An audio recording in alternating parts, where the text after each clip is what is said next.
It really is. The muscle song. Come on. Yeah. That's how I roll. That's not how it rolls. That's good. I like it. I'm glad that you're here. Oh, that's the extended version. Nice.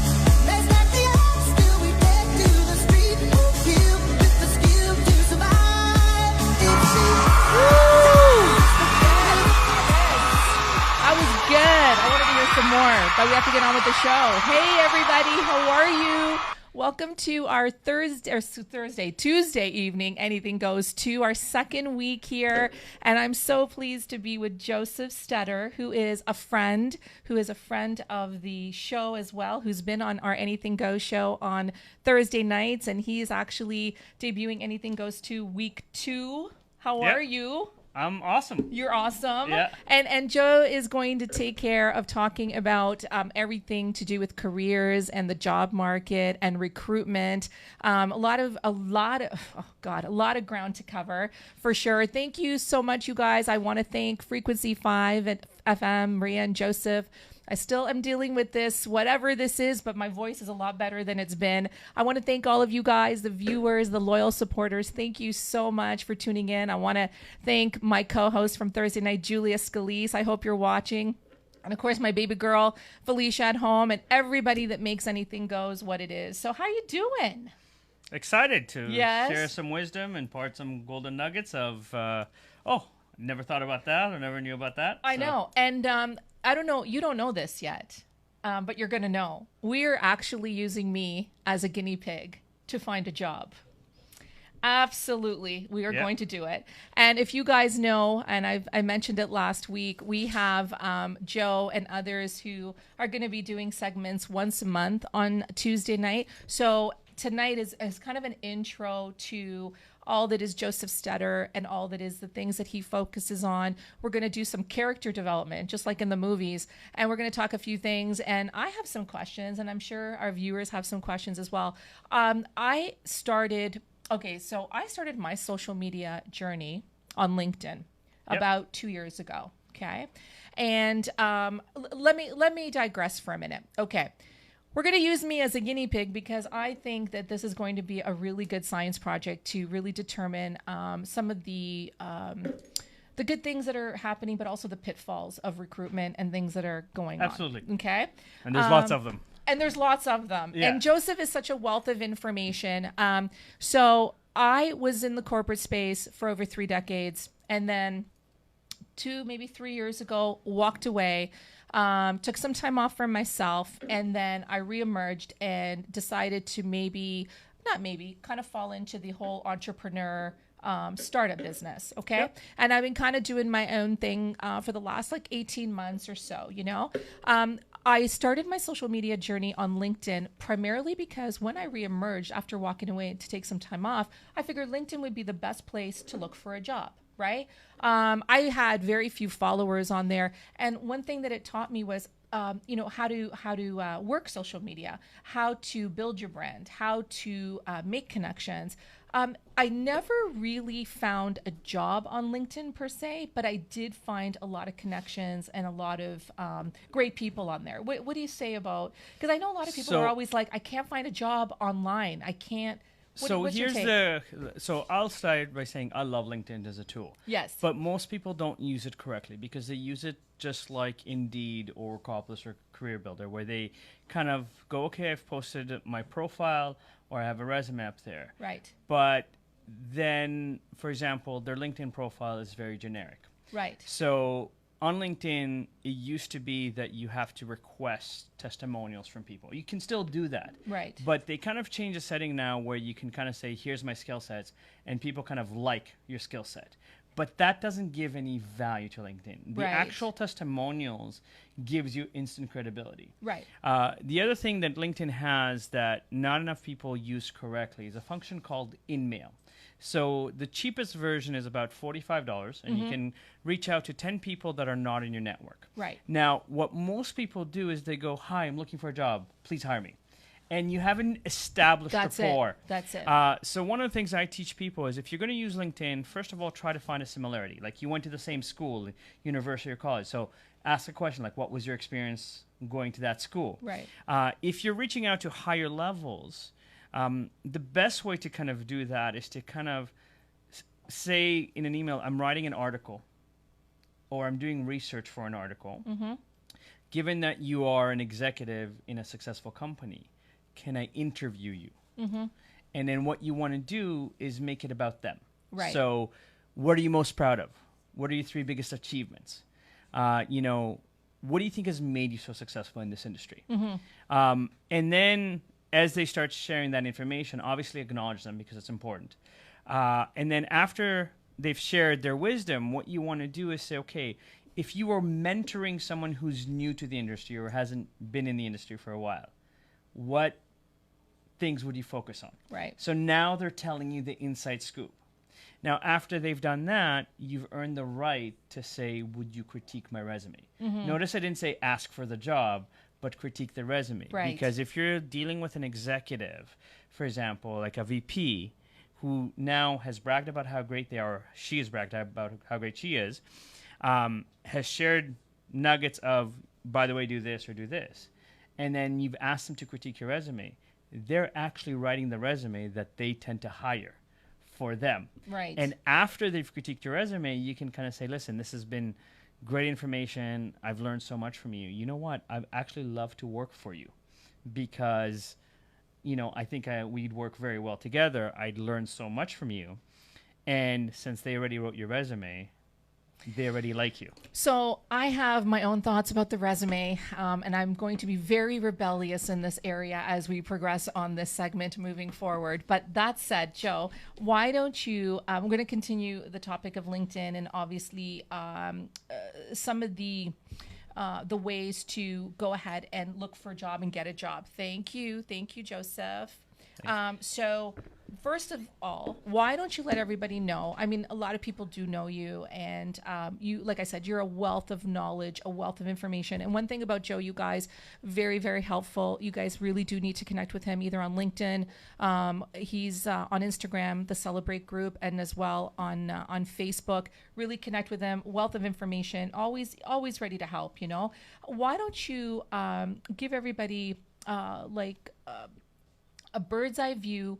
I know you do so much, but why don't you give everybody a bit of how you started in recruitment and talk to us about some of the things that you've seen in terms of what's been very fulfilling for you, but what have you also found to be very challenging? Okay, so I'll start with I didn't really know what I want to do when I grew up. And so having the parent influence, you need to have a career. I studied economics and business. Right. In the past 20 plus years, I've switched careers 9 times and jobs about 17 times. Okay. Because when I reached a certain plateau of like, okay, I'm the top of the team or whatever, I got bored. Right. And so I was like, okay, I'm not truly passionate about it. And so I kind of transitioned from one to another. And that kind of started my path of understanding this. Now, as part of, life happens. And when life happens, you can either collapse or you can choose to invest in yourself in terms of taking courses on self-development, reading, to kind of better yourself. So I did these courses like I did the Tony Robbins Walk of Fire. And when he was doing some of the exercise, I went, why is nobody applying this to work? Why is nobody applying this to the interview, to the resume, to anything like that? And I took not only mental notes, but notes on what and how I would do. And then when I got into recruiting, like I worked in finance, left finance, and got into recruiting. And in my first year working for an agency, I billed $760,000 for them. And my Christmas bonus was cheese and crackers. And when I looked at the owner and I said, what is this? She looked at me and said, well, the cheese is from Pusateri's. The crackers were from the dollar store. And I looked at her and I said... Not even from Loblaws or no. Fortinos. And I looked at her and I said, do I look like I'm 65 years old that I need cheese from Pusateri's?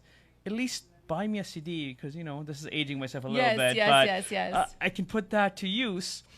And Oh, don't worry. We're going to talk about age discrimination. Don't worry. And I kind of went, you know list. what? All of this business, like I was in a company that there was 11 staff there.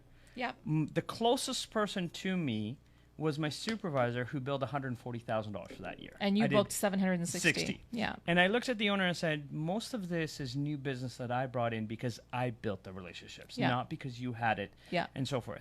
You know what? I don't need your brand. I'll go do it on myself. Right. So I've been in recruiting for close to 20 years right now. I've had the pleasure of recruiting for companies like Deloitte & Touche, Aecon Construction, Tata Consulting Services, Skechers Shoes.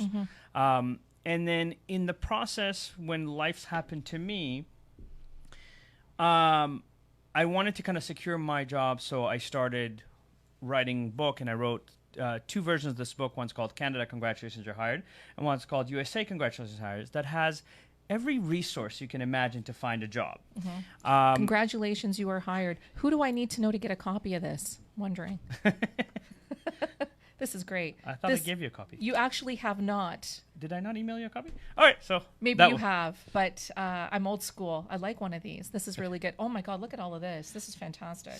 So, like for example, the book is written in point form, where you never have to read more than a page and a half at a time. Right. But it's so for dummies that you don't need to think. You go, oh, this makes sense. Right. And in the process, because I've always enjoyed giving back, I started giving seminars at all of the government agencies.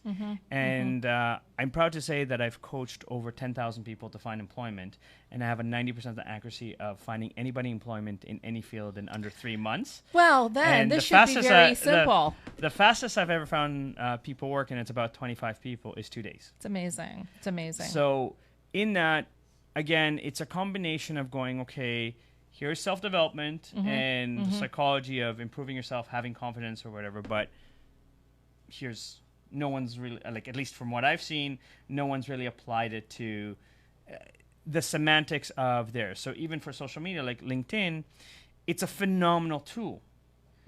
But so many people, like even myself, I'm a LinkedIn open networker. So I get daily friend requests and so forth.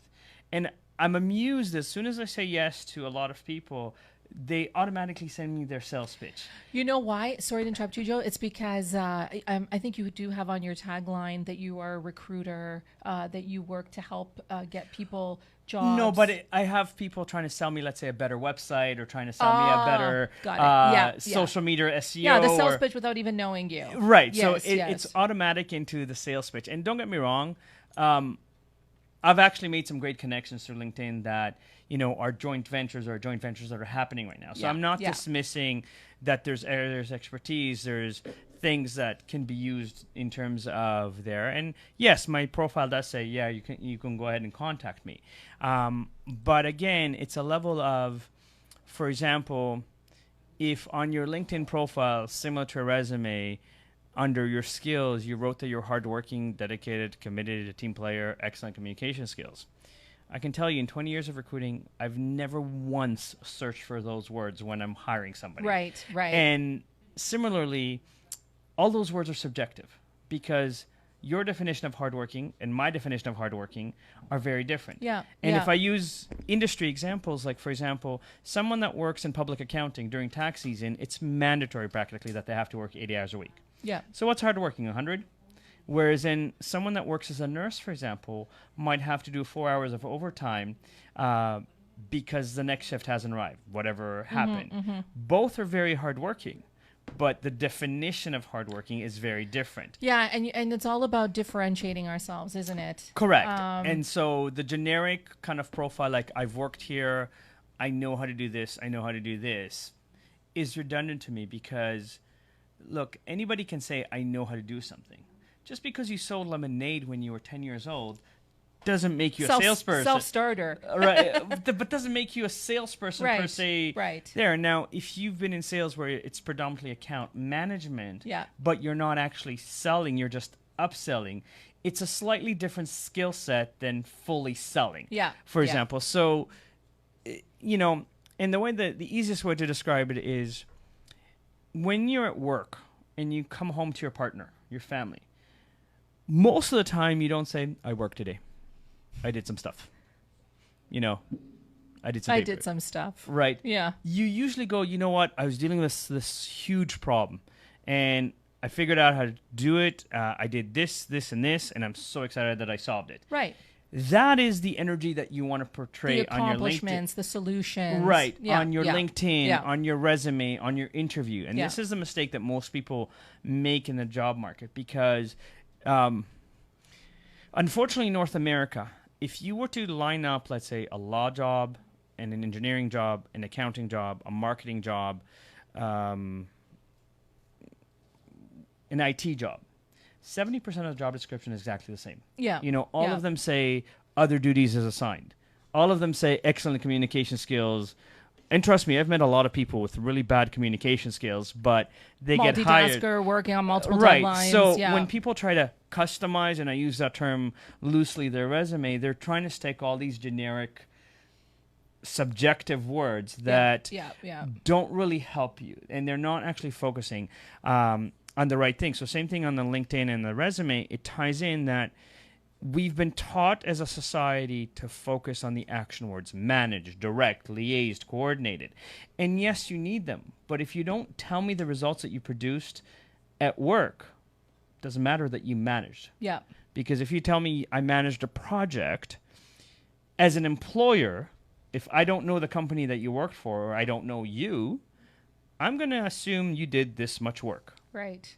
But you might have done this much work. So if you say I managed a project, but you don't tell me the budget of the project, you don't tell me how many people were involved in the project. I feel like it's like telling a story, a really compelling story, so that people will want to learn more about you. But we're going to get to it in a second. I want to see who's tuned in. This is really good. I could talk about this for hours and hours. And I want to also just leave this with you, and then we're going to get back to it, is, again, when I joined LinkedIn, and this was like the start of my social media journey, okay, I used to see every other post really, really ragging on recruiters, okay? Talking about how crappy recruiters were and recruiters were useless. And I have some fantastic friends, Joe included, that are phenomenal recruiters, phenomenal people, very, very passionate. There are some myths, I think, associated with recruitment in the context of, they are trying to follow a direction from their client who's hiring them to find a specific niche person, right? So there's so much gray. It's not a black and white. But here's the thing, and this is, I think, where most people forget when they think about recruiting. Like any industry, there's good and bad. Yeah. Like any industry, there's politics. Yeah. Like any industry, there's So you have to understand that, for example, in the world of recruiting, if I've interviewed Mirella and my coworker is the one that has the job posting, my coworker might not want to split the commission with me. So he's not even going to look at Mirella, or she's not going to look at Mirella because they don't want to split commission. Right. I know of especially some of the larger agencies where if, let's say, I as a recruiter have good rapport and I've gotten a number of orders filled with the same client, head office can come in and say, you know what? This is now a head office client. It's no longer yours. I've had a client that, would tell me I need urgently this many people, and I would work 18-hour days to get them, and then they would say, okay, put them on hold for a month. Right. And then put them on hold for 3 months. And so there's a level where sometimes the client is very slow in responding. Canadian culture as a whole, we're very afraid of confrontation. Oh, yeah. And I have a question too, Joe. Why is it that I see sometimes the same postings regurgitated over and over again? They are, 18 days old and 30 days old and 60, then they come back 2 days. Is it because they haven't found them? Is it because they haven't removed them? Is it because they are they've got somebody hardwired internally and they're trying to see what's going on out there? There might be kind of up to 5 factors that affect it. Number one, similar to your job, if you post on any of the databases, but you haven't touched your resume for let's say 3 months, you're on page 700. Nobody sees it. Right. So in order to refresh it, they get new. The average job posting today will get between 350 and 5,000 applicants. Wow. Now, most companies hiring professionals, recruiters included, will look at the first 100 and go, probably from the first 100, I can find a good candidate. So the first 100 basically means you almost have to apply on the first day that it comes out. No. So here's the trick. So most job postings will say, don't call us. We'll call you. Yeah. And Canadians, we're very polite, so we're going to go, okay, I'll wait. So I teach people, call. Say that your internet just crashed. Your computer just crashed. You're not, like, you didn't get a confirmation. So can you please check if you received the application? Right. The moment that they go to check, you go from wherever you are near the bottom to the top. But you're assuming that they pick up the phone when you call to get these things checked out. You know how hard it is to get to any hiring manager or HR personnel. Do you have any idea? Oh, I do, but there's loopholes to every conversation. I told you I was going to be the rebellious one here. Okay. By all means, hold on. Oh no, because listen, I've had 35 years and I've seen it all, just like you. And this is fantastic conversation. I just want to see who's tuned in. Let's say hi to a few people. We got Sonia Gill, who's on. Thank you so much for tuning in. Jimmy, hey, how are you? Thank you for joining. Jimmy says, fight and survive. Yeah, absolutely. Doris says, good evening. Hi, Doris. How are you? So great to see you.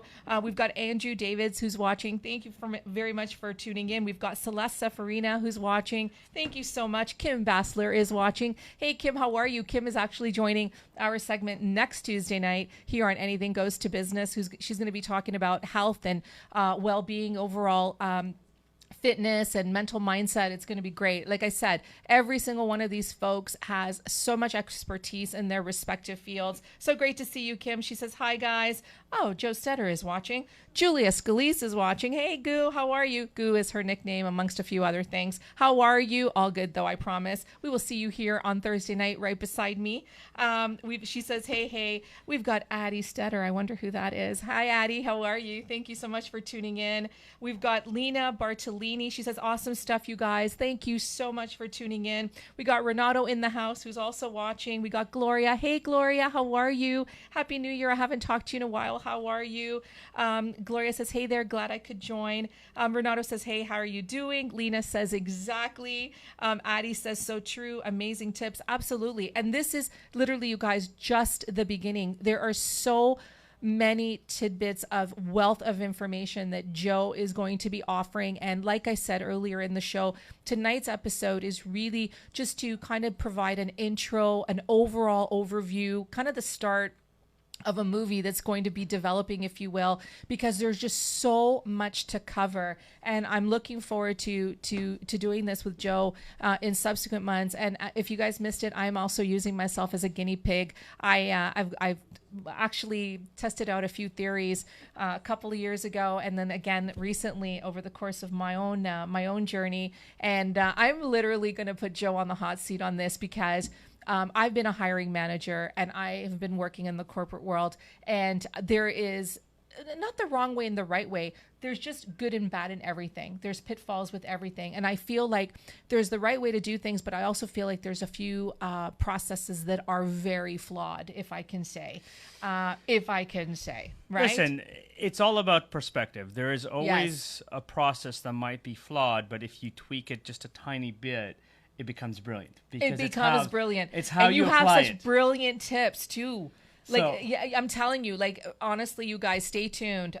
We've got, I hope I pronounce this correctly, Marius Galiza says, very informative. Thank you so much. Adam Moss. Hey, Adam, how are you? Great to see you on Anything Goes here on Tuesday nights. He says, Joe knows his stuff. Brilliant mind. Everyone pay attention. Thank you. Yes, absolutely. I'm going to pay attention too. Elena's watching. Hi, Elena. How are you? Lena says, Joe, amazing. Thank you guys so much. Thank you. Let's go back to a couple years back. So, excuse me, guys. So a couple of years ago, about 3 years ago, I walked away from the corporate career. And a lot of people do know. Some people don't know. I had to. It was just a matter of some personal and professional catalysts that had kind of come around in an 18-month span. And so I decided, after 35 years, it was time to take a break. Now, some people would say, Marella, how would you do that? You left a high-paying job. You didn't have a job to fall back on. when it comes to health, when it comes to mental, emotional, and physical health, you have no choice. I made the right choice. I always felt that I could make the money again, but I really did need to take the time for myself, and I don't regret the decision. But here's what I found, okay? My career progressed. So if you think about, so my areas are, there's a whole bunch, but marketing, branding, communications, business strategy. There's a lot of just promotion and business development and event planning and social media and digital marketing, and it goes on and on and on and on, okay? And I've been very fortunate to work at all different levels and even being embedded in operations and business strategy, okay? And I'm a people person. I really believe in people and culture, and company culture is very important. I just posted today about how I will continue to advocate for mentally healthy workplaces. I think it's very important. I'm very smiling important. because I've just rebranded myself as a corporate culturist.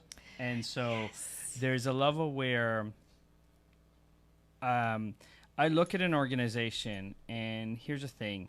In my recruiting business in the past 20 years, I've maybe replaced 5 people under warranty. Right. And my warranties are usually 6 months to a year because I'm that confident in my candidates. Right. Because I'm not afraid to be transparent with my candidates, say this is the good, this is the bad, this is the ugly, so you know what you're getting yourself into. Yeah. And I'll give, if I may share a quick Of example. course, So yeah. I remember I had a client, manufacturing company. The owner was a very, very dirty old man. Let's just say he would borderline sexually harass his administrative assistant. But when I came in, he was very open about that. So he was willing to pay Really? $20,000 above market to find an administrative assistant that would tolerate that, and some very hefty bonuses. Now, because of the client confidentiality, I couldn't interview you and say, you'll be sexually harassed. So I spent about 20 minutes going, you will need really, really thick skin to work here. Right. There might be right. some jokes or comments that you might hear at a construction site or maybe at a bar that some people might consider inappropriate at work. Mm-hmm. There might be comments on your attire that not necessarily work appropriate. And I would repeat this until the woman would basically say back to me, so you're basically saying to me that this guy has a lot of sexual energy. And so I found a woman that had a lot of sass and loved that kind of banter. Like that challenge? Not that challenge, but the banter, the sexual banter. She loved that. And she ended up working there for about 6 years, making $95,000 as an administrative assistant with her bonuses. And until she went back to become a project manager, I kept in touch with her, and she told me this was one of her favorite jobs. You're kidding. No. And I'm going to I'm going to challenge this for a minute, okay? I'm going to challenge it. She could put up with it, and she had the sass, and she could handle it, no problem. But I'm going to play the devil's advocate for a minute, okay? You know where I'm going with this. I actually have a story of the devil's advocate. Yeah, no, I'm going to be the devil's advocate as a woman, but also as a professional businesswoman, which is, why was that behavior tolerated and accepted and condoned? It shouldn't be.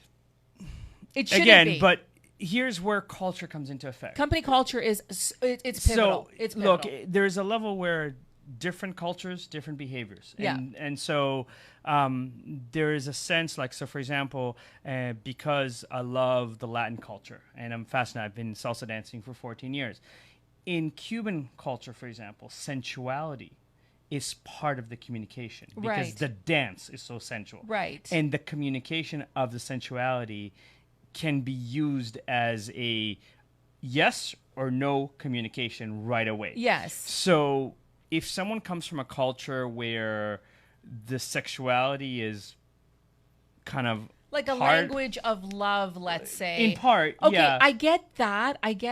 But when it comes to, and I'm sorry to interrupt you, but I get that. But when it comes to, like, if the boss was just, making a comment about, I don't know, the woman's blouse, and she was okay, and she was just like, and that's on her to want to, but then there's a level of crossing the line, which I think is very inappropriate and unprofessional. And again, and this is where, like, the Me Too movement and the things that are happening just right playing now. the devil's advocate, Joe. No, but and I'm going to give you a similar example, but the opposite. Okay.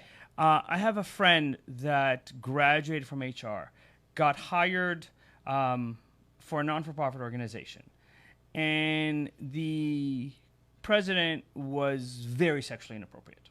Okay. And she was on the job for 3 weeks and kind of had a nervous breakdown, and basically got legal advice, sued him, and luckily for her, one of the guys that worked there, his conscience was, I can't let this happen, and he was willing to testify that the owner would take the boys to the strip bar and brag about getting dances, and that there's been 6 or 7 women that have left that office crying, kind of thing. Yeah, so or worse. They ended up kind of settling out of court without, going through. But the owner of the non-for-profit, which was very well known, hired the most ruthless female labor lawyer to defend him. Right. And she's never lost.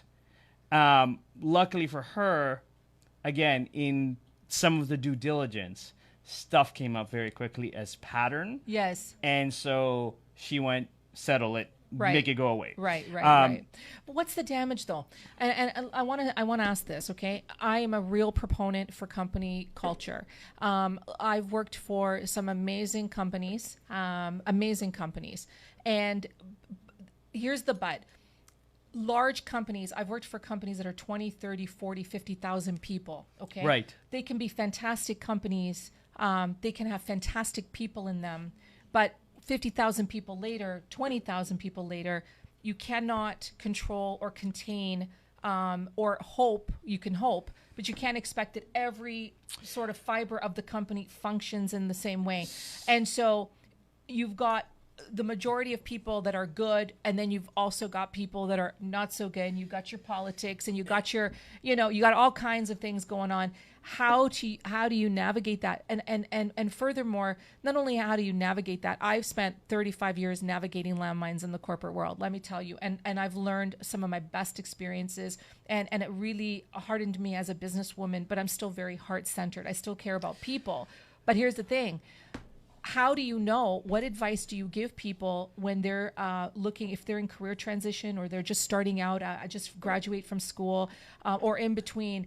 What advice do you give people? Sure, you can go on Glassdoor and they have like the reviews and this and that. A lot of... But how do you know, I don't know you 100% know company culture, but what advice would you give people when they say, but Joe, listen, I really like this role, the money's right, the location's right, but I'm really concerned about company culture. How would I know? So here's the thing, and it goes back hand in hand, where when you're interviewing for a job, you're also interviewing the interviewer. Yeah. And so at the end of the interview, you need to be asking 3 to 10 questions. Yeah. 1 to 3 about the role as a whole and the responsibilities, and 1 to 3 that give you an idea. So for example, what do you love about working here? If someone says the money's really good, they probably treat their staff like shit. Because salary is number 7 on the top 10 reasons why people leave a job. Salary is number 7. That's interesting. Right. What's number the 1? way you're treated.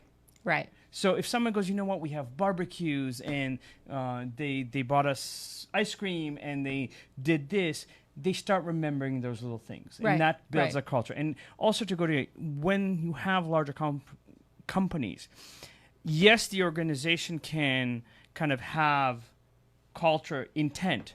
But then there is a famous book called Tribe Leadership, that you can create tribes and understand the tribe. And there's enough nowadays personality assessments with AI background that you can use to kind of go, here's why you have turnover, here's why you have dissatisfaction, that then you can create a game plan. You don't need to have a Google budget to create a culture of celebration. Right. And that's right. I'm going to quote Guy Kiyosaki, who was the evangelist for Apple back in the day.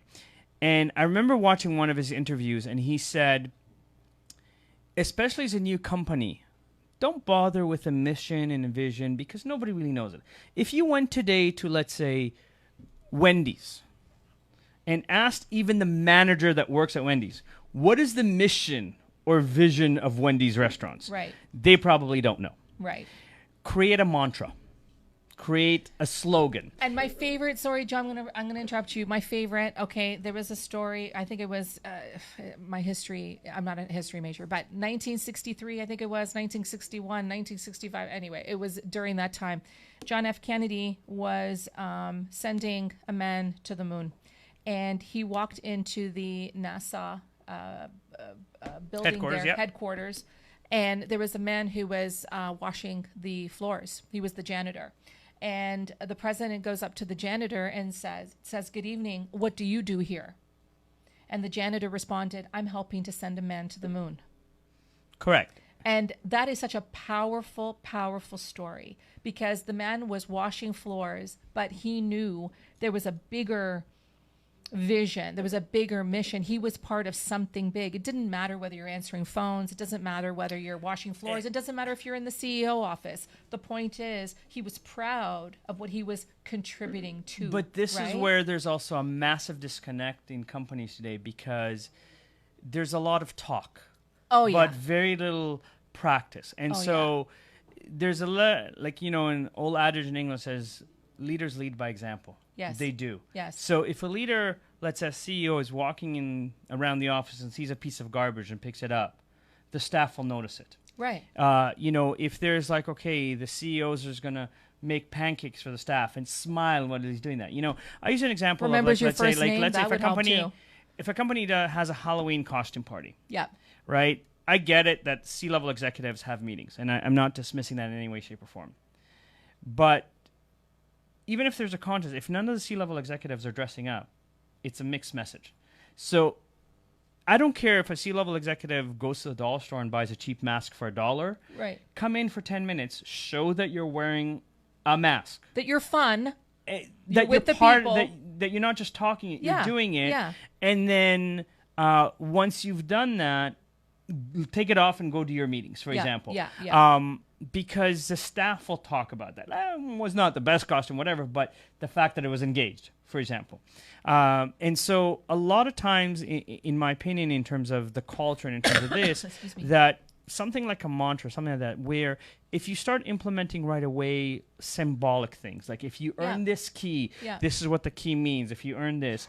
And so if you look at the most successful companies, like the top 50 companies in Canada or United States in terms of success, it's not that they're making the most money, it's the little things that they do for the staff that the staff remembers and appreciates and talks about. You know, there's a baseball league and they have a team, right? Because after the game, you can go for drinks and whatever, wings with the staff, and it's a way to build rapport outside of work. And there's a lot of mixed messages today on it. And I've had a lot of my own experiences where, on the one hand, I'm told, I think I shared this when I was here last time, but for example, when I worked in the banking system, I used to answer the phone, it's a great day or it's a fantastic day at my name's Joseph. And they reprimanded you. Right. So one of my coworkers complained and said that me saying great or fantastic could be interpreted as the bank's making too much money.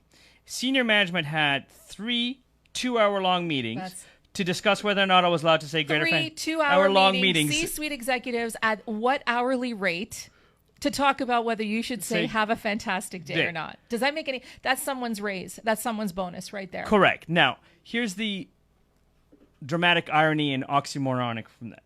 After they banned me from saying grand fantastic because they didn't want to retrain the 120 people on the floor, the senior VP personally came to me and said, listen, you're super energetic, you're always smiling, you're fun.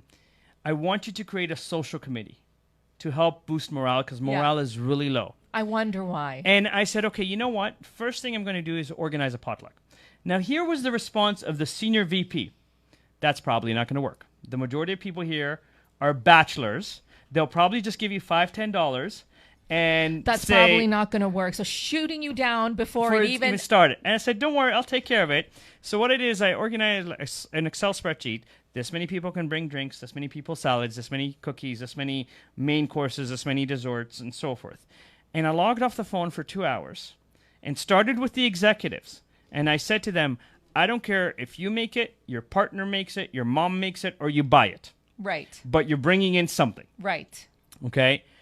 And the day of the potluck, I logged off the phone to organize the food in a logical manner. Now, we had the equivalent of 3 full boardroom tables worth of food. For the next 3 months, everybody talked about how much food there was, how much variety of food there was, and the fact that they can... And people came together. People came together for the greater good of this gathering, right? And how happy were they? Super happy. At the end of the quarter, I won or came in the top 3 for 7 out of 10 contests, including answering 151 trading calls in an 8-hour shift. Right. So you can imagine how busy it was. They refused to give me my bonus because I was logged off the phone for 4 hours to organize what the senior VP told me. And so this is where it's stuff like that that drives me absolutely freaking insane. But and this, I'm writing a book too, Joe. Let's write it together, okay? So this is where corporate culture is not you don't need to be Google that you have an internet bus with television and PVR. No. You don't need to have private chefs they're like, don't get me wrong, no one's going to complain if you have that in the office. Free lunches every day. Now, you didn't get your bonus, and then ultimately that was the primary reason why you ultimately left that organization. In part, there was other things that happened, but yes, it was kind of one of those. I'm just going to say it right now, and it's anything goes. So, okay, that's absolutely freaking bullshit, and that is the kind of stuff that drives me nuts, and that is one of the reasons I left the corporate world. Don't get me wrong. When I speak about my corporate experience, my corporate career, I have met so many amazing people, so many mentors, wonderful people that I worked with, wonderful, wonderful people. I cannot say it enough. However, with the 80 to 90% of amazing experiences, there was that 10 to 15% of people that try to undermine you, to try to take a promotion away from you that you deserve, that feel threatened by you, that are intimidated by you. It's funny that you said 80 to 90%. I can't even say it. Because 80 to 90% of people in North America hate their job. Okay. That's the statistic. But you want to know something? Okay, interesting. Really? Okay, yes. So let's go on. 80 to 90% of people hate their job, and that's a North American stat. In 35 years that I've had a corporate career, 80 to 90%, I loved my experiences. Hands down, I will say it on the record. But it was that 10 to 15% of that negativity, that toxicity, the BS of people trying to undermine you when all you were trying to do was help, and you're raging against the machine. It was that 15% that left me exhausted, quite frankly, right? So it's an interesting paradox when you look at the stats, and right? Here's the kind of, we'll call it from 2 parts of looking at this. So a lot of organizations are trying to save their pennies to make a dollar, as opposed to looking at bigger picture and reward recognition. You don't say. So, yes. Like, my father was a civil engineer, God rest his soul. He was in charge of a project that involved 15 buildings. Right. Instead of hiring somebody at his level that has knowledge and in-depth knowledge and pay them, let's say, $160,000 to $200,000 as a executive director to handle what he did, right? They decided we're going to kind of cheapen and hire more junior project managers at $100,000. But they ended up hiring 7. So instead of paying $200,000 for one that's qualified and knows what they're doing, they ended up paying $800,000 for 7 or 8 that didn't, because they couldn't handle more than 2 buildings at a time. Yes. And so there's that dichotomy right now that's happening in the workforce, where on the one hand it's like, I don't really want to pay the high salary because millennials can come in cheaper. But you get what you pay for. I'm sorry, you get what you right. pay And for. millennials, I'm going to say that on the record as well. Sorry. Might be technically good with certain things, but they don't have the maturity to handle big things or big situation. Like, one of my favorite books on leadership by Steve Farber is called The Radical Leap. Mm-hmm. The Radical Leap by Steve Farber. And the story goes that this guy has been by the book, loses his job all of a sudden. And he starts kind of reaching out to his friends. Is like, okay, can you give me advice? And then he starts kind of going, okay, what's your definition of leadership? And at a certain point, he meets this beach bum. And the beach bum tells him that leadership is the acronym LEAP. Love, energy, audacity, and proof. Yeah. He said if you cultivate love, you will generate energy. You will inspire audacity, and the proof will be in the pudding. Yeah. And then he said the difference between a leader and then what he calls a radical leader is OS exclamation M. Better known as oh shit moments. And so, right. But there's a level where, again, unfortunately, I shouldn't say the majority, but many organizations are so focused on management, not leadership. 100%. 100%. Say that again. So too many companies are focused on management, not leadership. Exactly. And I love to use this case study. To my mentor, I apologize because I know you've worked with them or you work with them. But if I compare the two biggest giants in retail, Costco and Walmart. Yeah. So because I've done a lot of research on this, I know that the top store manager at Walmart in Ontario is making about $70,000 a year. At Walmart? At Walmart. Okay. Now, the four Waltons that own Walmart, that are each worth between $38 and $45 billion, believe that if they gave $1 raise to their staff, they would go bankrupt. Now, the sister built a $150 million museum in the middle of Idaho, in the middle of a potato farm, to bring culture back to the people. But because the museum was built, they could also open a few Walmarts around there. And if you say the word raise or the word union at Walmart, you're fired instantly. And Walmart has a very aggressive micromanagement, kind of hovering it over you, yelling at you mentality. Now, Costco, on the other hand, the worst Costco store in Ontario, does $1 million a day, not on a weekend.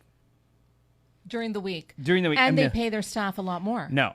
There's cashiers at Costco that make $100,000 a year. So do you know anybody at Costco that can get me a job? Yes. So they start cashiers at $17 an hour, and they measure cashiers on how fast you are, how accurate you are, and your ability to do quick chit-chat but keep the line moving. Yeah. If you score well in one of those three categories, within your 6 months probation, they actually bump you to $21, $22 an hour. Right. Because Costco has calculated it costs them on average $140,000 a month to lose one good cashier. Right.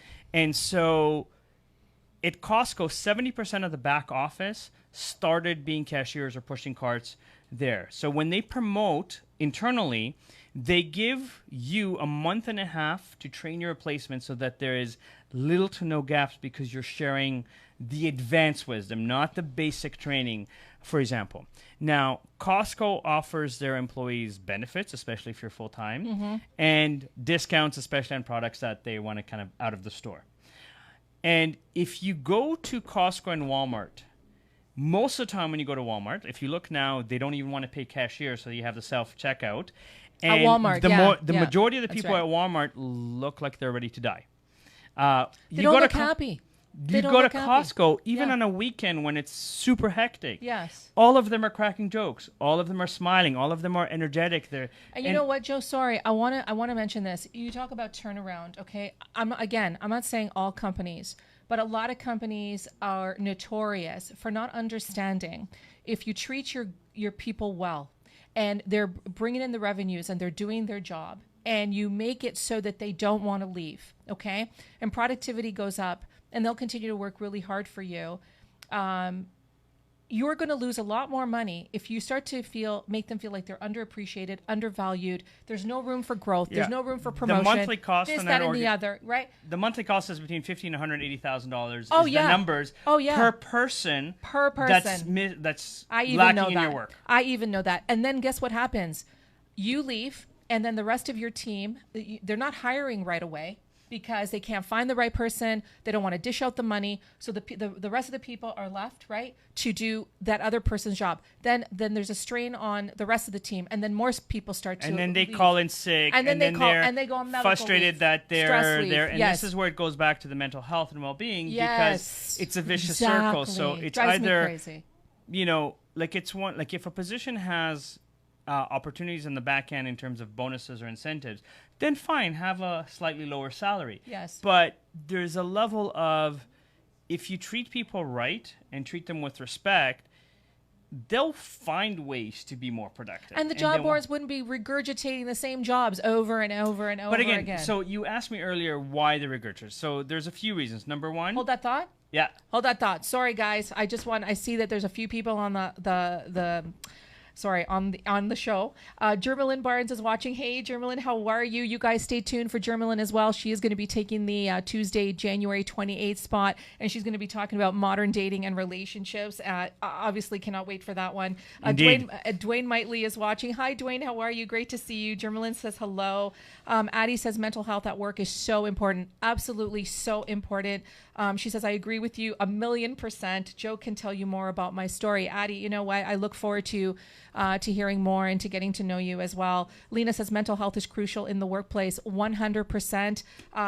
Look, you guys, this is anything goes. We're being honest. We're being open. We're being transparent. I've been very open.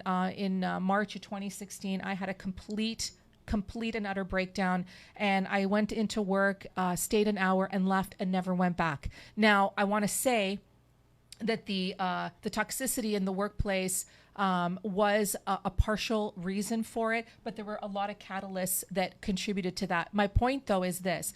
I put up with it for months and months and months. And you want to know why? I'll tell you why. Because I'm a single mom with 2 kids, and also because I had a team of 10, 12, 15 people that were relying heavily on me to look after them. And once I knew that they were going to be okay, or at least my interpretation of them being okay and landing jobs within the organization, because there was a lot of mergers and acquisitions, I ultimately left. Because that's what a leader does. They look after their people. They take care of their people. Otherwise, you know what? Why are you a boss? Just to say that you're a boss as a title, it doesn't cut it for me. I'm very passionate about this. Let me tell you. Joe. Lena says, Joe, that's crazy. She says, yes. Lorena is watching. Hey, Lorena, thank you so much for tuning in tonight. Lovely. Addie says, always going the extra mile. Joe is always going the extra mile. And this is what I really appreciate about him. And you know what? Like I said, there are people that are going to toe the line exactly the way that they got to toe it. And then there are people that will bend a little bit. And, we talk about confrontation. We talk about a lot of different stories. I know a lot of C-suite executives. God love them all. But some of them will take on the challenge, will take on the hard discussions, will make the difficult decisions.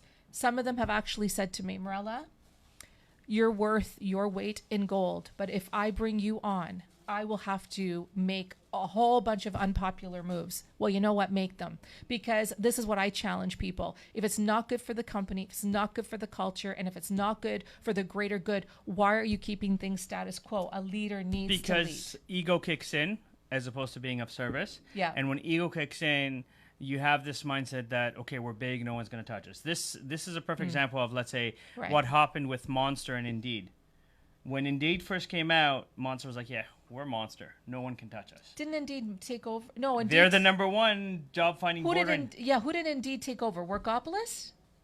Indeed, there was a merger of sorts there with Indeed and somebody else, no? I don't know who they merged, but I'm just saying, like, in terms of Indeed invested in their AI, invested in their platform, invested in getting resources to people. They gave Monster a run for the money. And they overtook Monster. Right. They overtook Monster. So now people go Indeed, not Monster. And it was just because ego kicked in. We're too good. We're too big to fail. In fact, there's a movie called Too Big to Fail, which is what happened with the banking system in the United States, and how even though they basically, the CEOs gave themselves $50 million bonuses and gave out a lot of bad debt, because the U.S. government owns 25% of the banking system, they gave them $1.8 trillion to kind of bail them out. First round was 900 million or 900 billion, and then another 900 and that's when the second 900, when they merged the banks to try and minimize some of the bad debt. So the movie talks a little bit about that, but it's that mindset of ego as opposed to service. And a lot of leaders kind of go, but I'm the leader. And again, I respect that you've earned the right to call yourself a C-level executive or that you are an executive in whatever capacity. I respect the fact that you've got an education, you've got a background, and you've got achievements. But if you have a mindset of, one of my favorite adages in English is, the moment you stop learning is the moment you start dying. Yes. And the moment you stop surrounding yourself with people that are as smart or smarter than you that can help you, that is when problems start. Because I'm telling you, it should not just be, look, I've been a boss. I've had a lot of people work for me, but it's always been a democratic environment. I've always made sure that everybody felt like their ideas were important, that their ideas were going to be executed, that we were all working together. It was none of this like higher up and you're down there at the Henry bottom. Ford had it right, and then a few of my clients used to say so. Henry Ford, when he first tried to kind of come up with the concept of the car, was sued that he's too dumb to run the company. And in the court, they were like, okay, in history, who did blah, blah, blah, and who did blah, blah, blah. And he's like, I don't know. And at a certain point, they actually, like, the prosecutor was like, you're too dumb to run Ford, kind of thing. And he went, listen, there's this little device where I can press a button, and I can get a history major to come in front of me and tell me all these stupid questions that you're asking me. Right. My focus is on building the car. That is what I need to know. I don't need to know all these questions that you're asking me. Right. And, one of my clients used to say, and kind of what Ford said, but in a different way, as the president of the company, I should never be the smartest man in the room. Right. And so. Right.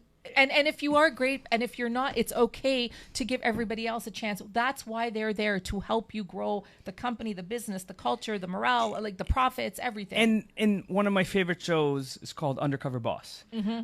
I always laugh at the end of the show when the executive goes, oh my God, I should talk to the people who work here. I might get some ideas on how to make things better. I'm like, no, you don't say. Like, it's amazing, isn't like, it? I get that you don't connect with all your staff, especially if you're, like you said, 10, 20, 30,000. You can't connect to everybody at the entry level and stuff like that. And I'm not dismissing that in any way, shape, or form.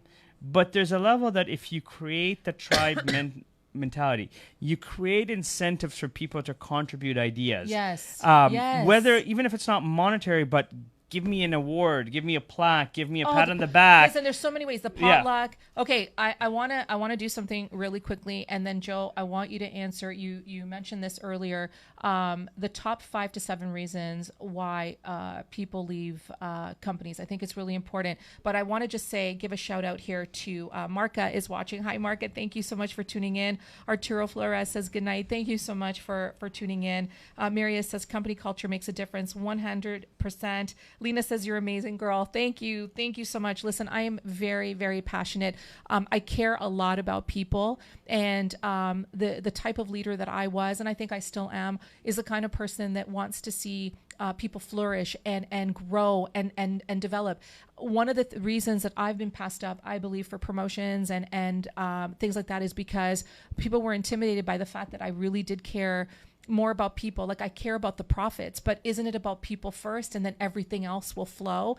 And I really gave it everything I had. And sometimes you got people that are along those lines, and sometimes you don't, and you're raging against them, and we shouldn't have to. So I'm a real advocate for this kind of stuff. And I admire Joe, and I believe that he is on the right side of all of this. There's just too much. Look, I'm going to put it out there. Okay. Just because you are in a leadership position does not make you a leader. Just because you have the title does not mean you can do the job. I have seen people, you got a pulse, by default, you get the job. And there's a lot of people out there that are more than qualified, and they will not even get a phone call because of the the ATS systems, the resumes not being like the keywords, people getting passed over for whatever the case may be, and it's not right. It just drives me crazy. But okay, we continue on. Lena says, awesome movie. Wayne Mooland is watching. Hey, Wayne, how are you? Great to see you on here. Jermalyn says, so informative, Joe. Absolutely. And this is just the beginning. Maria says, thanks, Joe. You are a wealth of information. And I absolutely agree. So you said that salary is number 7 on the list. Number 1 is how you're treated. how you're treated. So you're being not appreciated. You're not being valued. So that's like or being micromanaged, yelled at, micromanaged, right? lack of appreciating your ideas, so literally the top 5 is no lack room of for growth, no room for growth, lack of appreciating your ideas, lack of reporting structure. Not necessarily the reporting structure doesn't actually make it. It's more in terms of the behavior. Like there's a lot of talk here, but not an actual execution. So right. As part of being a corporate culturist, I also address corporate social responsibility. So let's use that, because big organizations will go, well, we donate to these organizations. We pick 10. We sponsor a hockey team. Some of them will even go, yeah, we build houses for Habitat for Humanity. Yes. But when I dig it a little deeper and I go, wait, so you're forcing your staff to come in on a Saturday, Sunday, which is my time, to build a house for Habitat for Humanity, and you call yourself social responsibility. You want to be social responsible, pay your staff Thursday, Friday to build a house for Habitat for Humanity, and then let me choose to come back on the weekend if I'm enjoying the experience. Can I say something? And sorry, guys, just because you're hitting such, I'm very passionate about this, and you're hitting some really key points. Also, I just want to mention, we've literally got just a few more minutes, but I'm going to go the flow of this show tonight leading into the next time you're on this segment, because you got lots more to say. All I want to say, you guys, is we worked in a very fast-paced environment, and deadlines when you're working on proposals, marketing, brand initiatives, campaigns. Sometimes we had 5, 10 big projects at once. And I had people working all night long. I had people working half the night. I had people working weekends. You know what? I didn't expect them to come back in the next morning at 8. As a matter of fact, I used to give them the days off in lieu of that wouldn't even impact their actual vacation days. Okay? Because you don't want them burned out. You want them appreciated, and you want them to believe that, listen, we have to pitch on this, $20 million proposal now. We got to put in the work. But then when there were slow times, like some lull times, that's when you take advantage of it a little bit and you give people that break. And you know what? It went a long way. It really did. I don't know why no one else would I don't know if I have time to kind of share a quick story of how much this goes a long way. Yeah. So I was working for a company that owns multiple private colleges across Canada. Yeah. And they asked me to build a call center from scratch. The conditions was that my team would call leads that are more than 4 months old, more than 75 kilometers away from the nearest campus. Okay. Expectation was that my team would generate $300,000 for the year and convert at 1%. Okay. Now, first thing I did, just to kind of create a culture of celebration, is I hired about 8 staff in the first round. I went to the dollar store and bought each one of them a funky pen, a stress ball, like stickers. So when they came in, there was a gift basket waiting for them. Yes. Then I said to them, on their first day. Then I said to them, we're going to talk about this on the next show. Right. First day orientation, how important it is. Then I told each one of them, I want you to go buy something that you like, up to $30. Bring me the receipt. I'll give you the cash. Yeah. Because I want your cubicle to make it yours. Yeah. I gave every one of my staff a nickname. So I never addressed them by their name. It was always funny nicknames like Giggles, Hot Mama, things like that. Hot Mama, just be careful. No, that was actually an older lady, and she actually loved the name. On top of that, so every Monday morning, first thing I would do is go, okay, what did you do successfully? Each person would say what one thing they did that really stood out. And then I'd say, what objections did you have difficulty with? Yeah. Now, instead of me as the director going, okay, here's the solution, I asked the staff how they addressed it, how they... Right. And you then, give them a voice. So I remember, so in less than 6 months, we did $2.25 million. Right. And 1 week, because we were on such a track and we were converting at 10%, the VP called me and said, your target for this week is $150,000. Right. Told the team this, I said, guys, if you guys hit $150,000, the whole team will be rewarded. By Wednesday at 3 p.m., they were $220,000. That's amazing. So I told them, So Friday good. at lunch, you guys are getting a gift. At lunchtime Friday, we were at $310,000. I bought all of them VIP tickets to the movies. I gave each one of them a $25 gift certificate to buy food so that there's no restriction. Who doesn't love food and movies? Right. Yes. And I sent them during work hours. Yes. Now, 100%. the VP calls me and goes, did you just send your entire staff to the movies during work hours? I said, yep. He goes, what's wrong with you? I said, you asked for $150,000. we did 310. Yeah. Yeah. He goes, yeah, but it's work hours. I go, yeah, that's why I stayed, because I told the team, if anybody calls back, I'll answer the calls. Yes. You guys go enjoy.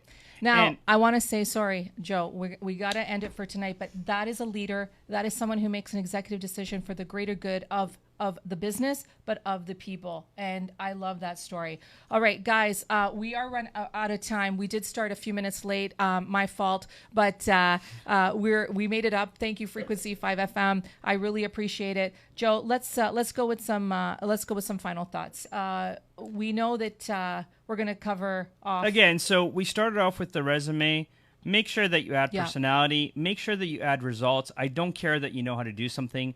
I care how good you are at what you do. Yes. Because if you don't quantify it, I don't know you, I'm not hiring you. Absolutely. Simply. And that if you start with quantifiables, you can incorporate that into the role, and there's a level of respect and potential recognition that because you interviewed with results, you wrote your resume with results, you are now set up to create results in the organization. And that will help you grow and help you be part of the culture, because it's not just we fill the chair and absolutely tell the story, have a personality, right?